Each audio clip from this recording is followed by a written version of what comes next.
Howdy. Thanks for taking time to watch this video. I'm Grandpa. I'm going to relate a little short story to you about an experience I had as a young man on my way to Viet Nam. uh, I joined the Army in 1966, and after my basic training, my advanced individual training, and my jungle warfare training was completed, I found myself on my way to sunny Viet Nam. Now, I was lucky. I got a 13-day leave between the time I graduated from the Jungle Warfare Training course until I had to report for my deployment to Vietnam. Now, back in those days, everybody shipped out of Oakland, California. It was a central processing station, a base they had there, where everybody had to report that it'd be there 3 or 4 days while they would take and process your records, put you on a flight roster to fly you from Oakland to Vietnam. Now, while you were there, basically you did your processing and pull details, KP, whatever needed to be done there as you waited. Now, the first 2 days we were housed in regular billets, and actually on the second day we were given a pass that we could go downtown to Oakland and spend a few hours away from base.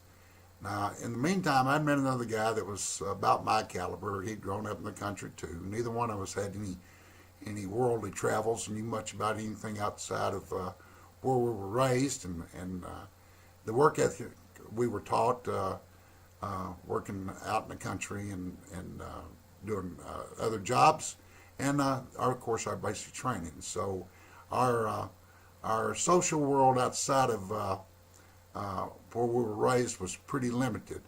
Now, back in those days, we didn't have any of the social media we have today.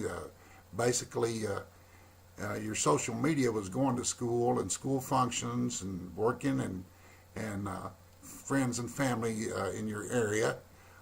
TV was all pretty much what we would be considered rated G now. It is all oriented toward families, and so were the movies.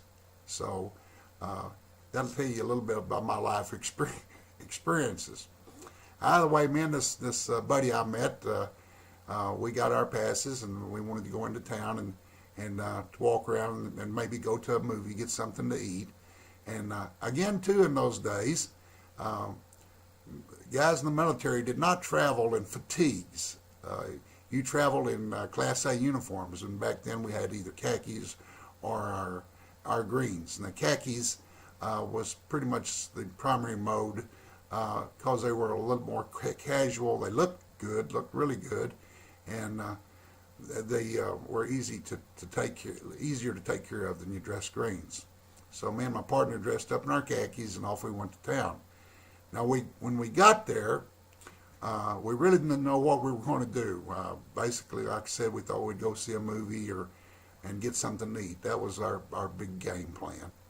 Now, we were walking down the street there in Oakland, and just looking around, kind of dumb and stupid. We didn't know where we was at and what we was doing, just walking and looking at the sights. And these two gorgeous, really good-looking young women came up to us. They were very well dressed, very pretty, dolled up to the gills, and they stopped us and they asked me and my partner, says, "Would you guys like a date?" And my heart went up in my throat. I thought, man, these are really good-looking girls. I wonder why they're asking us if we'd like a date. And I said, Sure, yeah, that'd be great. What do you want to do? You want to go to a movie? You want to go get something to eat? What do you want to do?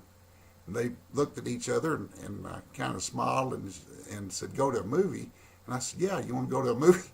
And they both cracked up, started laughing, and turned around and walked off.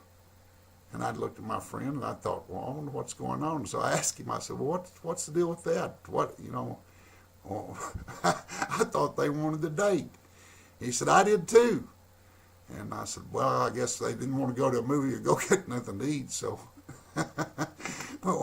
so we continued to walk down the street and look around. And two more good-looking young ladies came up to us and asked us if we'd like a date, if we'd like to go on a date. And of course, I was real happy. I said, "Oh yeah, sure, that'd be great." And I'm thinking to myself, now what can we offer these girls to do? What kind of date would they like that they actually want to go with us? And the only thing I could come up was go to a movie, maybe go get a hamburger and a milkshake, and that's what I offered again. And these two young ladies, they looked at us like we were stupid, laughed and turned around and walked off. Well, we were befuddled. We didn't know what the heck this deal was. If they were just making fun of us because we was in uniform and GIs, and they knew we were fresh out of training, we figured they was just messing with us. So we went on about our rat killing, went to a movie, went and got something to eat, and then we called a cab to go back to base. Now we got in the cab, and he told the driver where we needed to go, and he asked us if we had what we'd been doing. We told him we went to a movie and got something to eat, and I told him, I said, the strangest deadgum thing happened to us. There was two sets of girls that came up to us and asked us if we wanted to date, and laughed at us when we told them, yeah, we'd like to take them to a movie or go get something to eat, and we couldn't figure out what was going on.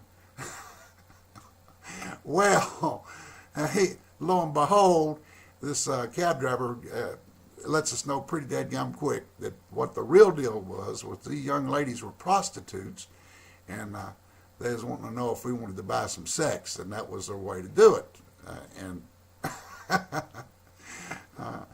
Man, they were good-looking young ladies, but I don't think they knew what kind of money we were making, because by that time, of course, I'd been in the Army for a while, and I'd been promoted to the rank of PFC, and my pay rate at that time was $84 a month, and that's all I had for the month. Now I don't know what the going rate was or the charge. I didn't even ask the cab driver, but I doubt if me or my partner, either one, could have afforded to have a date with those young ladies. But yeah, we were pretty dadgum naive, and I'm sure that there was a whole lot of us like that.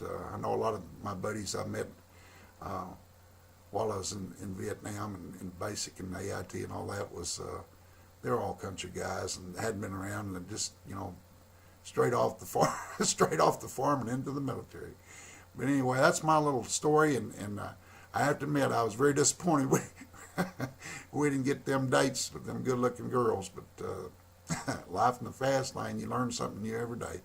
Thanks for watching. I hope you enjoyed this video. If you did, please give me a thumbs up and pass it to your friends, and take a look at my other videos. Thanks again for watching. Appreciate it.